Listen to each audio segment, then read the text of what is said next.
يلتقي منتخبا البرازيل وفرنسا في مباراة ودية دولية بالولايات المتحدة الأمريكية ضمن استعدادات لبطولة كأس العالم يوم الخميس الموافق 26 من مارس الجاري.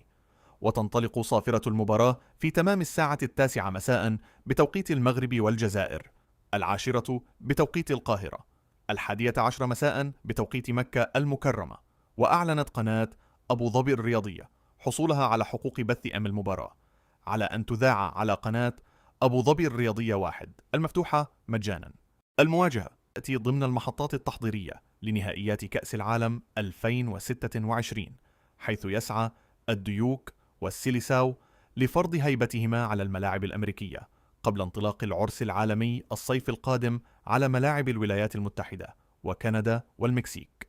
تستهل فرنسا مشوارها في كأس العالم المقبلة بمواجهة السنغال، ثم ستواجه المتأهل من منافسات الملحق العالمي المسار الثاني، قبل أن تختتم مباريات المجموعة التاسعة ضد النرويج، بينما سيواجه منتخب البرازيل منتخبات المغرب واسكتلندا وهايتي ضمن منافسات المجموعة الثالثة في بطولة كأس العالم 2026.